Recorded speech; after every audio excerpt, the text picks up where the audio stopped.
سورۃ المائدہ کی آیت نمبر 67 جو آیہ غدیر بھی کہلاتی ہے، اس کے حوالے سے ہماری گفتگو یہاں تک کل پہنچی تھی کہ مولا علی جو ہیں باوجود غدیر پہ ان کی بیعت کر لینے کے ان کو حکمران تسلیم نہ کیا گیا، اور نوبت چند ہی دنوں میں یہاں تک آ گئی کہ جناب سیدہ مولا علی سے پوچھتی ہیں کہ ابوالحسن، میں نے سنا ہے کہ لوگ آپ کو سلام نہیں کرتے۔ تو مولا علی نے فرمایا کہ رسول کی بیٹی معاملہ اس سے آگے گزر چکا ہے کہ جس کو میں سلام کرتا ہوں وہ مجھے جواب سلام نہیں دیتا، وہ مجھے جواب سلام نہیں دیتا، کہ تاکہ دیکھنے والے یہ نہ سمجھیں کہ یہ بھی علی کا ساتھی ہے۔ ٹھیک، اب یہ اس کی وجہ کیا تھی؟ رسالت باب کا ایک پیسج ہے خطبہ غدیر میں، جس میں فرماتے ہیں کہ لوگوں ابلیس نے آدم کو حسد کے سبب بظاہر جنت سے نکلوایا، تو تم علی سے حسد نہ کرنا، تو تم علی سے حسد نہ کرنا۔ اب علی سے حسد کیوں تھا؟ رسالت باب کی دوسری حدیث ہے، فرماتے ہیں کہ ہر صاحب نعمت سے حسد کیا جاتا ہے، کل ذی نعمت محسود، کہ تمام صاحبان نعمت سے حسد کیا جاتا ہے۔ اب علی کو جو نعمت ملی وہ نعمت کسی اور کو نہیں ملی، ٹھیک، وہ نعمت تھی کیا؟ ولایت، اور ولایت جو ہے وہ قیامت تک نعمت کبریٰ ہے، چونکہ ولایت سے آگے پھر کیا ہے؟ توحید، عدل، نبوت، امامت اور قیامت، یعنی ولایت کے آگے تو پھر قیامت ہے، اسی پہ ختم ہے۔ تو اب چونکہ علی جو ہیں ان کے پاس سب سے بڑی نعمت تھی جسے نعمت کبریٰ کہا گیا، تو اس نعمت کبریٰ کی وجہ سے علی سے حسد بھی اسی درجے کا ہوا۔ اب دیکھیں، نبوت میں کوئی نہیں پا سکتا تھا۔ جن لوگوں نے کہا کہ حضرت محمد صلی اللہ علیہ وآلہ کے بعد اگر کوئی نبی ہوتا تو عمر ہوتے، ٹھیک ہے، اور تنزانیہ میں ایک فرقہ ہے بریلویوں سے ملتا جلتا ہے، وہ کہتا ہے کہ اگر رسول پاک کے بعد کوئی نبی ہوتا تو شیخ عبد القادر جیلانی، انہوں نے کہا قصہ ہی بتاؤ۔ تو مسئلہ یہ کہ لوگ دوسرے جن کو ایک خوبی، وصف یا صلاحیت نہیں ان میں پائی جاتی، تو بجائے اس کے کہ وہ اپنی کسی اور چیز کو اجاگر کر لیں، ہو سکتا ہے نا؟ اب دیکھیں کہ ہم ڈاکٹر نہیں بن پائے تو ہم وکیل بن گئے، ہم نے کچھ کھویا نہیں، ایک دوسری سائٹ سے جا کے پا لیا، ٹھیک ہے۔ جس کام میں آپ اپنی ایکسپرٹیز پیدا کر لو گے، ہمارے زوالوجی کے ٹیچر ہوتے تھے گورنمنٹ کالج میں، تو وہ کہتے ہوتے تھے کہ یہاں سے جب گزرتے ہو نا NCA کے پاس سے، تو اس کے اوپر جو لکھے ہوئے ہے نا فارسی کا، کسب کمال کن کہ عزیز جہاں شبی، کہ اگر تم چاہتے ہو کہ تم دنیا میں جانے جاؤ، دنیا تمہیں عزیز رکھے، تو اپنے کسب میں کمال پیدا کرو۔ وہ کسب کوئی بھی ہو سکتا ہے جو آپ کے انٹرسٹ کا ہوگا۔ تو لہذا مولا علی سے جو اس قدر دوری اختیار کی گئی، اس دوری کی وجہ کیا تھی؟ کہ ان سے وہ حسد کرتے تھے۔ وہ ان کا یہ کہنا تھا کہ دیکھیں 23 سال ہم رسول کے ساتھ سارے لگے آئے، تو اب آ کر جس کی توقع ہم رکھتے تھے وہ کس کو مل گئی؟ علی کو. تو آیت یاد ہے نا کہ اس روز کیا ہوا؟ کافر جو ہے آپ کے دین سے مایوس ہو گئے. آج سنانے کی ضرورت ہے یا ذہن میں ہے کہ کافر آج کے روز یعنی غدیر کے روز آپ کے دین سے مایوس ہو گئے. یعنی جو خواہشات لے کر اب تک چلے آ رہے تھے ان خواہشات کے اوپر کیا ہوا؟ پانی پھر گیا. تو اگر علی کے ساتھ نیک نیتی سے لگے رہتے تو اگر حضرت ابو بکر کے بیٹے محمد بن ابی بکر کو جا کے گورنری مل سکتی ہے تو حضرت ابو بکر کو کچھ نہ ملتا. شرط کیا تھی؟ نیک نیتی. لیکن جو کہتے ہیں نا آپ کے عام روزمرہ کی ٹھنڈا کر کے کھاؤ، صبر کا پھل میٹھا ہوتا ہے، وہ ٹھنڈا کرنے کے انسانوں میں ہے ہی نہیں. وہ سمجھتے ہیں کہ جو کچھ ہے فٹافٹ مل جائے، اس کے بعد چاہے آگے کھائی ہو اس پہ گر جائے کوئی پرواہ نہیں. لیکن ملنا جو ہے، دیکھیے آپ یہ اگر کائنات پہ غور کریں نا، ہر درخت پہ پھل آنے کا ایک وقت ہے. اس سے پہلے آپ درخت کو کاٹ تو سکتے ہیں، اس سے پھل نہیں لے سکتے. تو سیم پوزیشن ان لوگوں کی تھی. اب رسالت مآب کا ایک ایک جملہ جو ہے خطبہ غدیر کا وہ اپنے اندر معنی رکھتا ہے. وہ ایوے نہیں مطلب انہوں نے کہہ دیا کہ لوگوں ابلیس نے آدم کو حسد کے سبب، حسد کس کو تھا؟ عزازیل کو، شیطان کو بظاہر جنت سے نکلوا دیا. تو تم علی سے حسد نہ کرنا ورنہ تمہارے کل اعمال اکارت ہو جائیں گے اور تمہارے قدم ڈگمگا جائیں گے. اب چاہے آپ پورے کا پورا گھر کا سامان لا کے دے دیا، آدھا لے آئے، لیکن کیا ہوگا؟ تمہارے اعمال فلا تحسدوه فتحبط اعمالکم، کہ اگر تم علی سے حسد کرو گے تو تمہارے کل کے کل اعمال حبط ہو جائیں گے اور تمہارے قدم ڈگمگا جائیں گے. آدم صرف ایک غلطی ووجہ تقیہ، اس کو فردر ایکسپلین کریں گے کس وقت.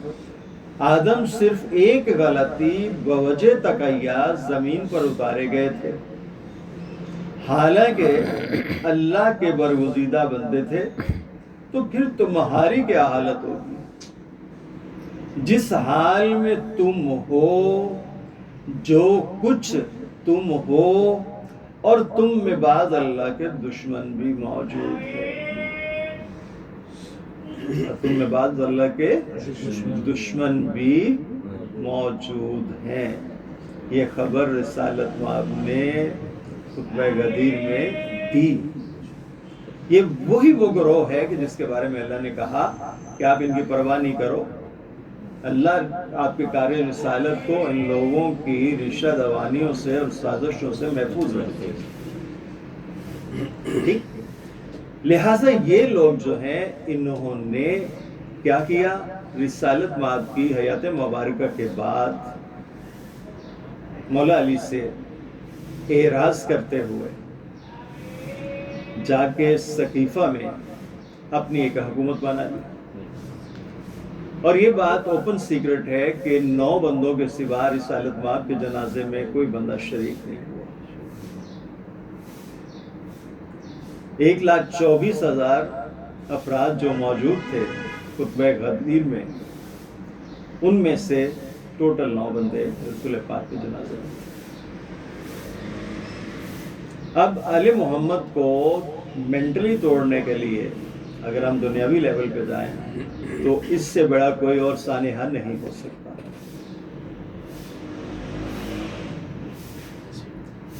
اب جب یہ معاملہ ہو گیا تو مولا علی جو ہیں انہوں نے بظاہر کہا جاتا ہے گوشہ نشینی اختیار کر لی، لیکن ہرگز نہیں کی۔ امام وقت ہیں، امام وقت گوشہ نشینی اختیار کر ہی نہیں سکتے، چونکہ امام کا کام رسالت مآب کے بعد ہے کہ دین کو انٹیکٹ فارم میں رکھیں۔ اگر کوئی شخص بھی جو حکومت میں آ گیا وہ کچھ غلط کرتا ہے تو امام کا کام ہے اس کو ٹوکنا۔ اسی لیے بڑا معروف جملہ آپ نے ایک سیاسی سنا ہوا ہے کہ حضرت عمر کہا کرتے تھے کہ اگر علی نہ ہوتے، لولاک علی لہلک عمر، تو عمر ہلاک ہو جاتا۔ تو بھائی عمر صاحب آپ ایسے کیوں نہیں کیا کہ علی کو بٹھا دیں وہاں، کہ جب آپ کو پتہ چل گیا کہ آپ بار بار مطلب ہے وہ آپ کو ہلاکت سے بچا رہے ہیں، اور تاریخ میں لکھا ہے کہ انہوں نے یہ جملہ اپنی زندگی میں 72 مرتبہ بولا، 72 مرتبہ بولا، تو اس کا مطلب یہ ہے کہ 72 مرتبہ علی نے ان کو بظاہر ہلاک ہونے سے بچایا۔ تو پھر جو مفضول ہے اس کو چاہیے کہ وہ افضل کو ممبر سپرد کرے، لیکن ایسا نہیں ہوا۔ کیا ہوا کہ حضرت علی کی بیعت کر لینے کے باوجود غدیر پہ اس بیعت کو توڑ دیا گیا۔ اس بیعت کو جو توڑا گیا اس کی وجہ سے مطلب پہلے تو حسد کہ جو مرتبہ ان کو ملا ہمیں نہیں ملا، جو ان کو حکمران بنا دیا گیا ہمیں حکمران نہیں بنایا گیا۔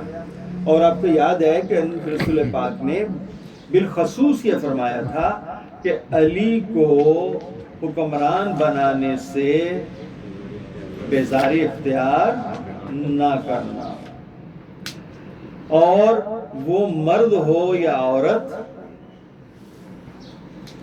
جمیع انسانوں میں سے علی ان سے افضل ہے۔ اس کو دوہرا دوں، لوگوں علی کو بزرگ جانو کہ وہ میرے بعد سب سے، وہ مرد ہو یا عورت، افضل ہے۔ ہمارے ہی سبب سے اللہ تعالیٰ رزق نازل فرماتا ہے، اور اسی سے سب مخلوق کی زندگی و بقا ہے۔ جو شخص میرے اس قول کو رد کرے وہ ملعون ہے، ملعون ہے، مغضوب ہے، مغضوب ہے، اگرچہ اس کے خیال کے موافق نہ ہو۔ آگاہ ہو جاؤ کہ جبریل نے مجھے خدا کی طرف سے خبر پہنچائی ہے، اور وہ فرماتا ہے کہ جو شخص علی سے دشمنی کرے اور ان سے دوستی نہ رکھے ان پر میری لعنت ہوگی، میرا غضب نازل ہوگا۔ تو ہر نفس کو غور کرنا لازم ہے کہ وہ کل کے لیے آگے کیا بیچتا ہے۔ اللہ سے ڈرو اور اس کی مخالفت نہ کرو۔ علی کو نہ ماننا مخالفت کس کی ہے؟ اللہ کی۔ کہ ثابت قدمی کے بعد کہیں قدم لغزش نہ کر جائیں۔ بے شک جو کچھ تم کرتے ہو اللہ اس سے باخبر ہے۔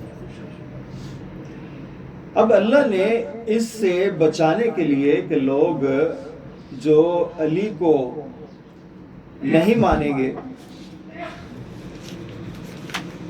ایک پورا سورہ جو ہے نا وہ اتارا، جس کا نام ہے سورہ التکاثر۔ سورہ التکاثر، بسم اللہ الرحمن الرحیم۔ الہاکم التکاثر حتی زرتم المقابر کلا سوف تعلمون ثم کلا سوف تعلمون کلا لو تعلمون علم الیقین لترون الجحیم ثم لترونها عین الیقین ثم لتسألن یومئذ عن النعیم۔ الہاکم التکاثر، تمہیں کثرت کی خواہش میں، تمہیں کثرت کی خواہش میں کہ یہ مال و منال تمہیں مل جائے، یہ اقتدار تمہیں مل جائے، یہ زمین جائیداد تمہیں مل جائے، یہی کثرت ہے نا. آپ کی جو اولاد ہے وہ دوسروں سے زیادہ ہو، تاکہ آپ کے اتنے بازو ہوں کہ آپ مطلب کسی بھی چڑھائی کر سکیں. تو اللہ کی نظر میں جو کثرت ہے اس طرح کی، وہ کیا کرتی ہے؟ وہ انسان کی آنکھوں کو بند رکھتی ہے.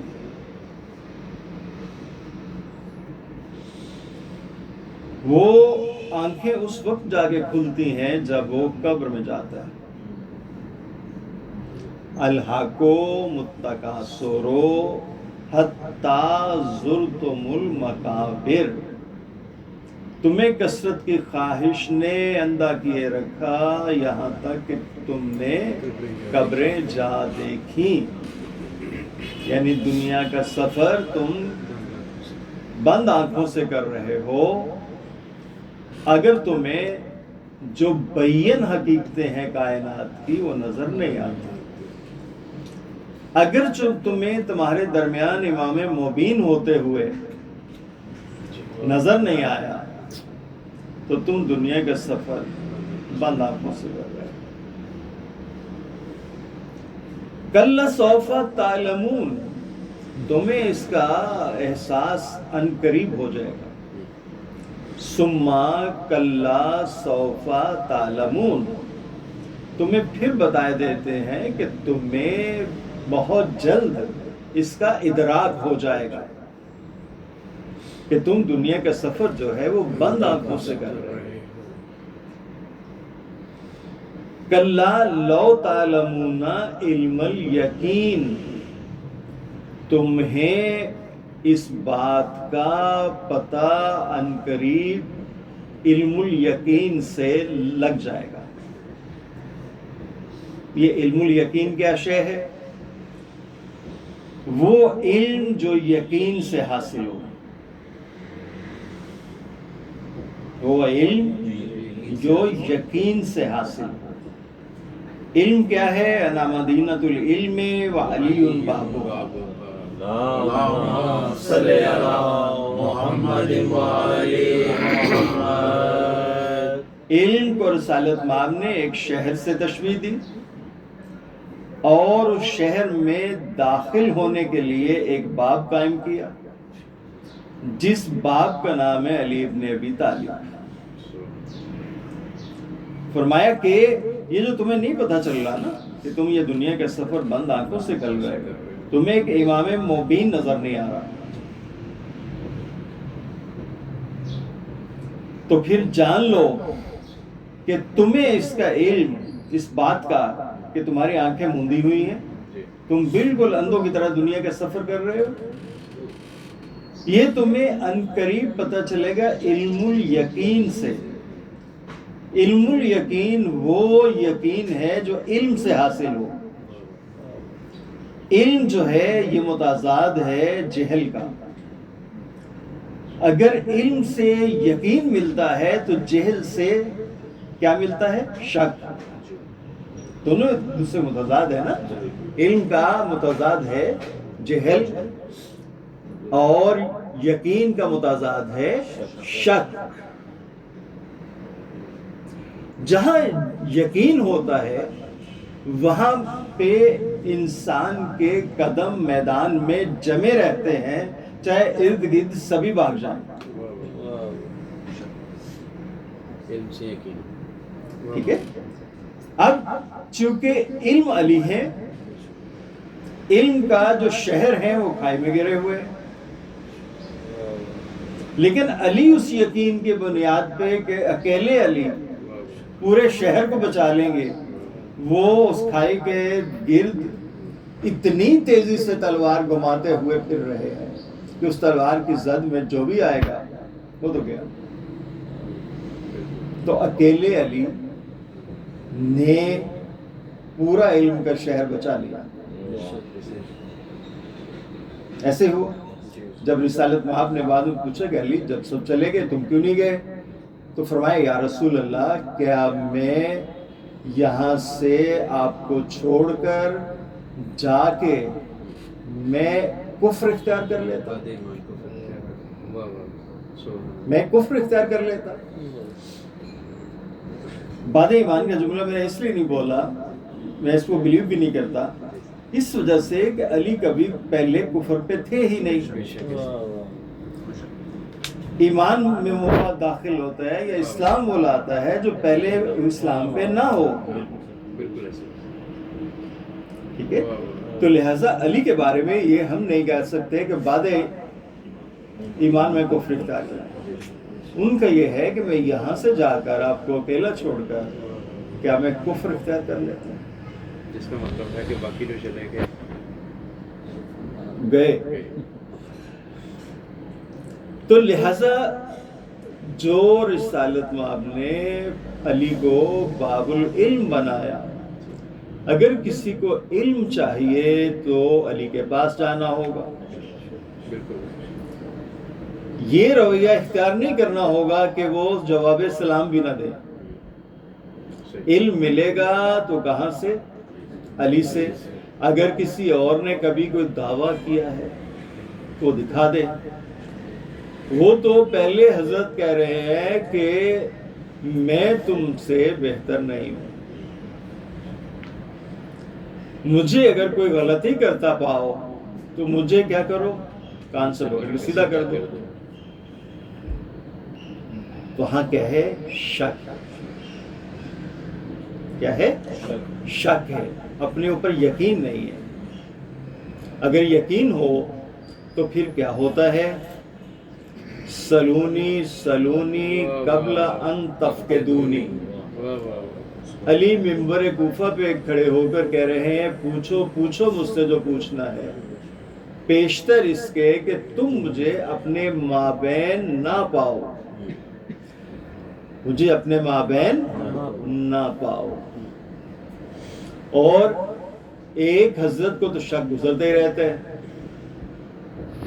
وہ حدیبیہ ہو، کہتے ہیں مجھے اس کی رسالت پہ جتنا شک آج گزرا ہے نہ پہلے نہیں گزرا، کبھی گزرا۔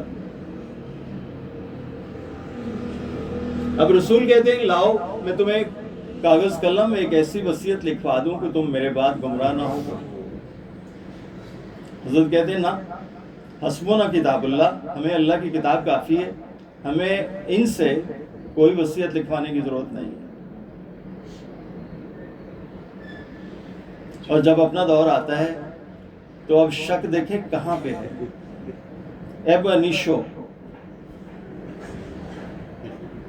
جناب حذیفہ یمانی کو بار بار بلا کے پوچھتے ہیں کہ حذیفہ جن منافقوں کے نام تجھے رسول نے بتائے تھے ان میں میرا نام تو نہیں تھا۔ حذیفہ آج ہوتے تو وہ کمانڈ ڈپلومیٹ ہوتے اور مطلب UN وغیرہ کے سیکرٹری جنرل ہوتے۔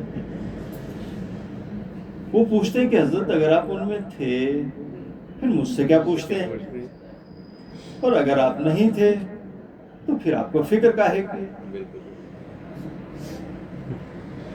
اب جب یہ باتیں نکلی باہر تو حذیفہ جس کا جنازہ نہیں پڑھتے تھے ان کے بارے میں صحابہ نے یہ رائے قائم کر لی کہ یہ منافق ہے، چونکہ حذیفہ نے اس کا جنازہ نہیں پڑھا، اور رسول نے حذیفہ کو بڑے بڑے منافقوں کے نام بتا دیے تھے۔ اس لیے اگر آپ پوچھیں نا کہ وہ صحابی کون تھے جو امین راز رسالت تھے تو حضرت حذیفہ یمانی کا نام لیا جاتا ہے کہ ان کے پاس رسول پاک کا کوئی راز تھا جو وہ بتاتے نہیں تھے۔ ٹھیک ہے، کیوں نہیں بتاتے تھے کہ رسالت مآب نے ان سے عہد لیا تھا۔ جب جنگ تبوک سے واپس آ رہے تھے، قصہ معلوم ہے نا، انہوں نے ایک کپا جو تھا شراب والا وہ کینکریوں سے بھرا ہوا لڑکایا پتھر سے پہاڑ سے۔ مقصد یہ تھا کہ رسالت مآب کی جو اونٹنی ہے وہ بدک جائے گی، رسالت مآب نیچے گریں گے، اوپر سے پتھر پھینک کر مار دیں گے۔ تکلیف کیا تھی، اجلت کیا تھی کہ تاکہ ہماری باری جلدی آئے۔ وہ کام نہ ہوا. اب وہ پہاڑ کے پیچھے سے یوں سریاں نکال کر دیکھ رہے ہیں کہ رسول اب گرے. رسول تھے, ان کی توقعات پہ کیسے پورا اترنا تھا. اونٹ چلتی رہی, رورنگ ساؤنڈ جو تھی وہ پیدا ہوئی. جناب حذیفہ سے کچھ لوگوں کی آنکھیں چار ہوئیں. رسول پاک نے پوچھا حذیفہ پہچان لیا؟ کہا یا رسول اللہ پہچان لیا. کہا میری زندگی میں اب یہ نام کسی کو بتانے نہیں. ڈاکٹر اسرار نے سانحہ کربلا اتنا سے اس کا پامفلیٹ ہے, اس میں یہ پورا واقعہ لکھ کے تو کہتے ہیں کہ حضرت میں جذبہ خود احتسابی اتنا تھا کہ بار بار حذیفہ یمانی کو بلا کر پوچھتے رہے کہ حذیفہ جن منافقوں کے نام تجھے رسول نے بتائے تھے ان میں میرا نام تو نہیں تھا. حذیفہ کا جواب آپ کو پہلے سنا دیا. تو یہاں پہ انہیں اب انیشو اپنے ایمان پہ ہی شک ہے, ادروائز تو نہیں پوچھتے. تو ایک طرف کیا ہے شک, شک سے کیا ملا, میدان میں سے بھاگنا. اب دیکھیں نا جو ڈائلاگ ہوئے وہاں پہ جنگے اس میں خندق میں, رسالت مآب بار بار کہہ رہے ہیں کہ اس کے مقابل کون جائے گا, کس کے, عمر بن عبد ود کے. علی اٹھے اٹھا دیا, پھر اٹھے اٹھا دیا, پھر تیسری بار پکارا کہ تم میں کون ہے جو اس کے مقابل میں جائے, پھر علی.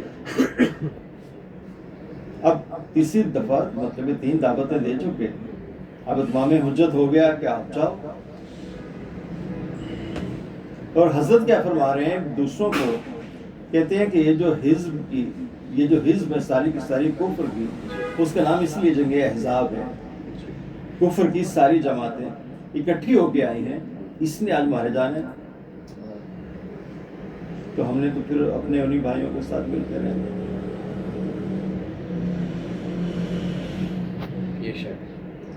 یہ ہے شک. اور جو یقین ہے وہ آپ کو ہم ہر موقع پہ دکھا دیا. بدر ہے, بدر کے ہیرو کون, علی. احد میں رسول کو بچانے والے کون, علی. خندق کے ہیرو کون, علی. یہاں تک رسالت میں آپ نے فرمایا کہ آج کے دن علی کی ایک ضربت کل ثقلین کی عبادت پہ بھاری ہے.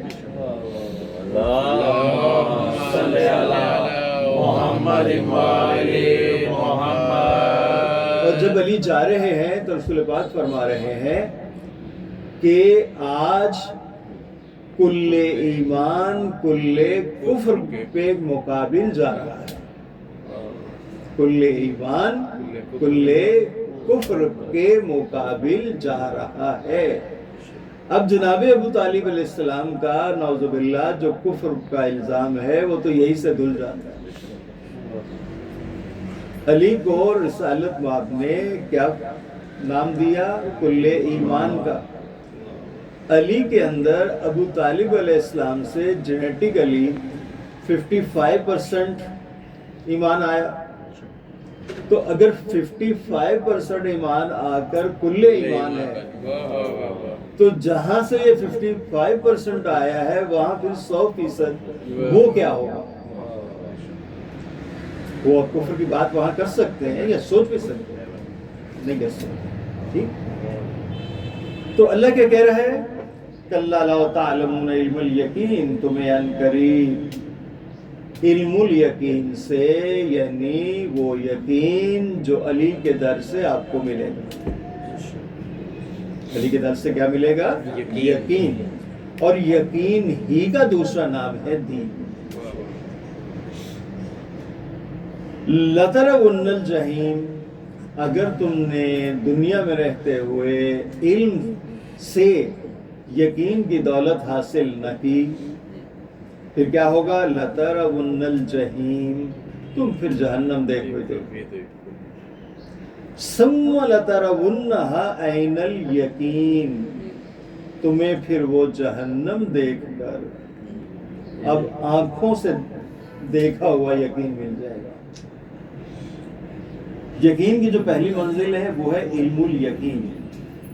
وہ دنیا کی منزل ہے کہ دنیا میں رہتے ہوئے جو آپ یقین کی دولت سمیٹتے ہیں وہ علم سے ہے. اور اگر آپ نے یہاں رہ کر وہ علم الیقین حاصل نہ کیا تو پھر کیا ہے, تم جہنم دیکھو ہی دیکھو.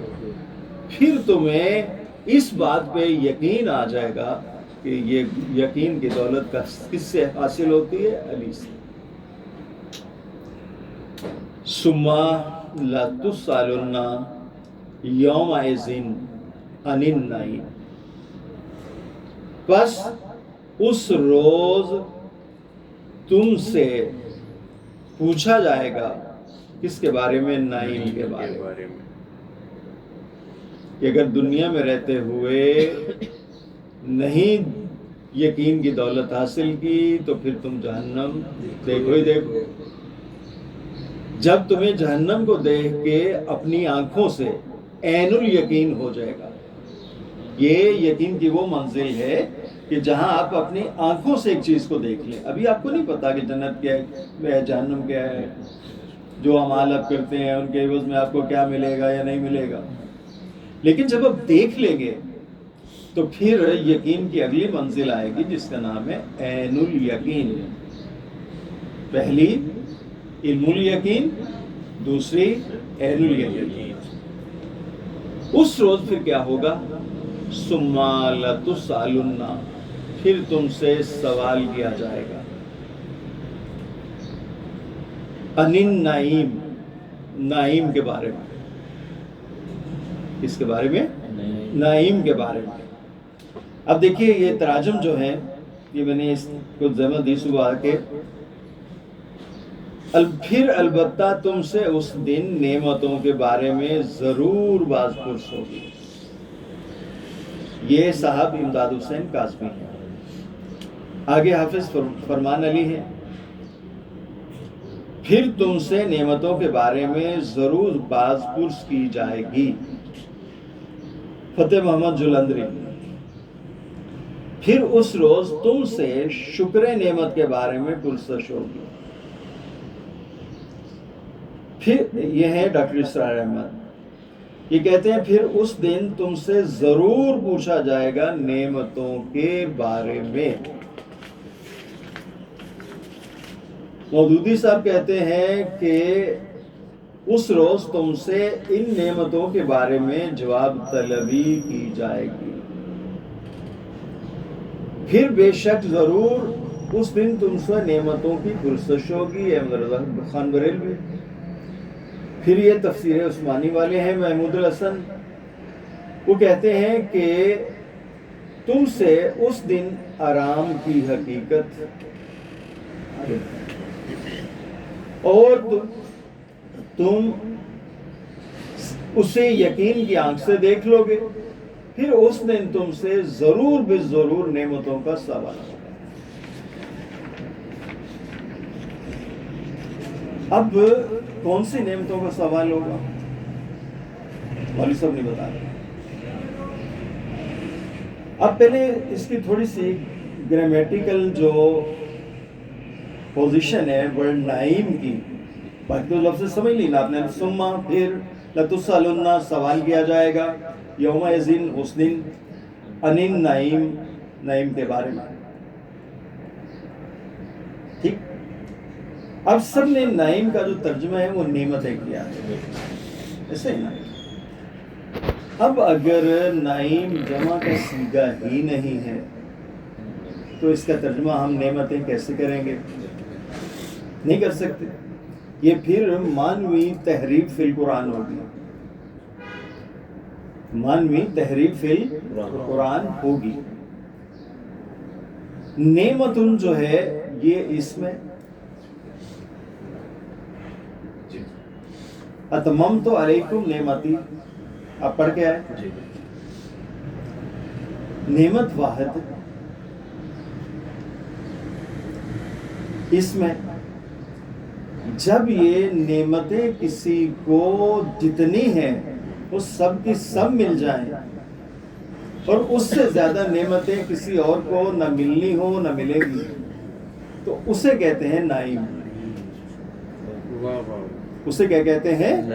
نعیم، یعنی جس پہ نعمتوں کا تمام ہوا ہو۔ مولا امام باقر صلوات اللہ علیہ کے پاس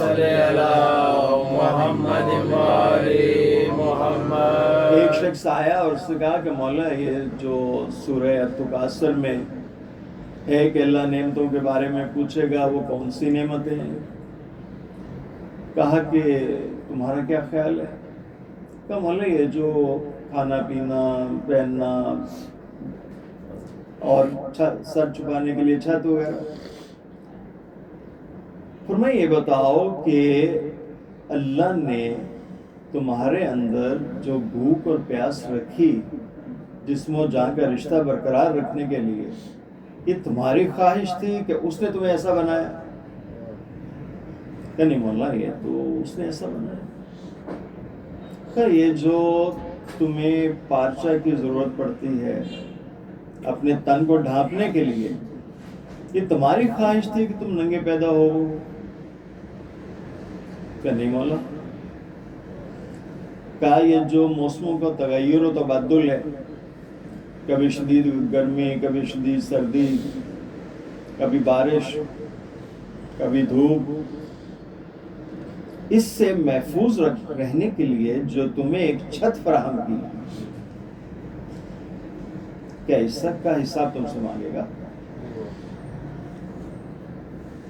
اب اس کے خیال میں جو نعمتیں تھیں، روٹی، کپڑا اور مکان، وہ تو گیا۔ کہا مولا پھر کن نعمتوں کے بارے میں پوچھے گا؟ کہا کہ اس میں اللہ نے جو لفظ استعمال کیا ہے وہ ہے نعیم، جو واحد مذکر ہے اور اس میں صفت ہے، اور اس میں صفت میں آخری قسم ہے اس کی، اس میں صفت کی آخری قسم ہے، اس میں تفضیل، اس میں تفضیل، واحد مذکر ہے، اس میں تفضیل ہے۔ اس میں تفضیل سے آپ مراد یوں لے لیں کہ جیسے سپرلیٹو ڈگری ہے انگریزی میں، گڈ کی منزل پہ بے شمار ہوتے ہیں، بیٹر کی منزل پہ آ کے پھر چنیدہ لوگ ہوتے ہیں، اور ان چنیدہ میں سے جو ایک بچتا ہے جو بہترین ہوتا ہے وہ سپرلیٹو ڈگری کہلاتی ہے۔ تو سپرلیٹو ڈگری پہ ایک سے زیادہ بندے نہیں رہ سکتے، سپرلیٹو ڈگری کے منزل پہ جا کے ایک سے زیادہ بندے نہیں پائے جاتے، دی بیسٹ سارے بیٹر میں سے ایک ہوگا۔ اب جب یہ واحد مذکر ہے تو اسی کو مؤنث بھی ہوگی۔ نعیمہ سنا آپ نے؟ نعیمہ یہ کیا ہے؟ واحد مؤنث ہے، مذکر کیا ہے؟ نعیم۔ کہا ہاں مولا یہ تو بات ٹھیک ہے۔ تو پوچھا کہ یاد کرو کہ کوئی ایسا انسان کہ جس کے اوپر اس نے اپنی نعمتیں نازل کر کے اس پہ اتممتوں کی مہر لگا دی۔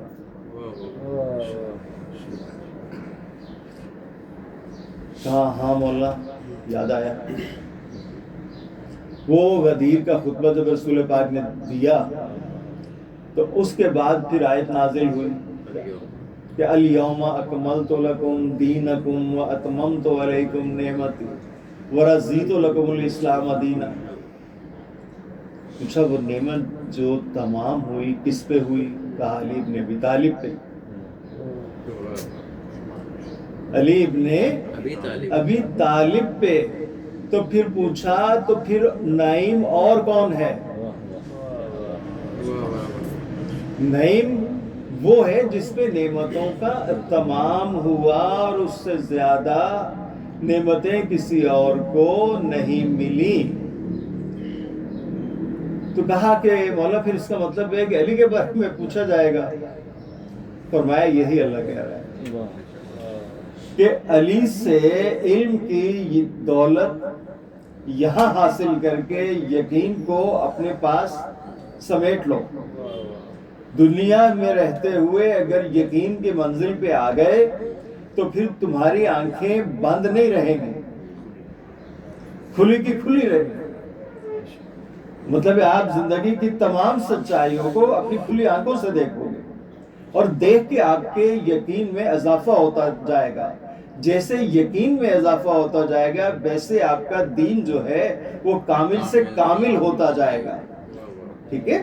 اور اگر تم نے یہ کام نہیں کیا تو اللہ کہہ رہا ہے کہ پھر تم قبر میں جا کے دیکھو گے.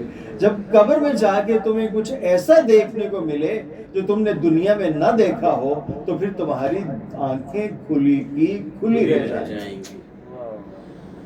You'll be stunned to see وہ جو کبھی آپ نے سوچا بھی نہیں تھا. وہ کیا ہے کہ قبر میں جا کے سوال ہوگا کہ تمہارا رب کون ہے. آپ کہہ دو گے اللہ.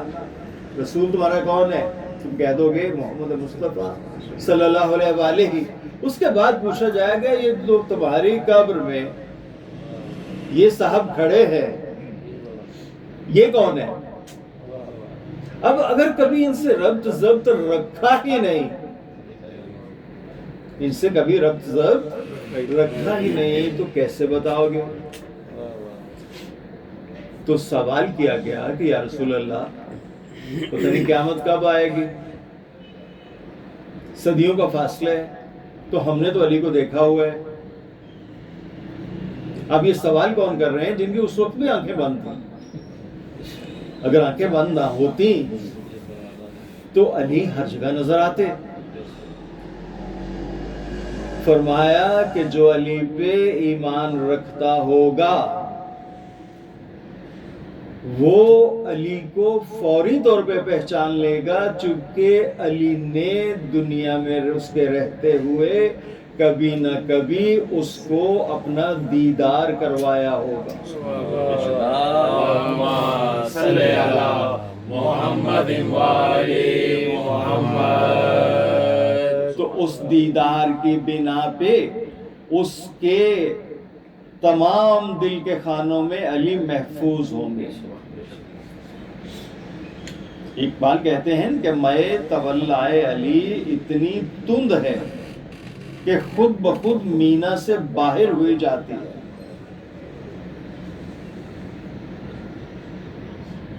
ثم لتسألن یومئذ عن النعیم. پھر اس روز تم سے نعیم کے بارے میں سوال ہوگا. اس کے بارے میں سوال ہوگا نعیم کے بارے میں. اب یہاں سے آگے چلیں گے ویسے آپ اس نعیم کے ساتھ گناہ کریں.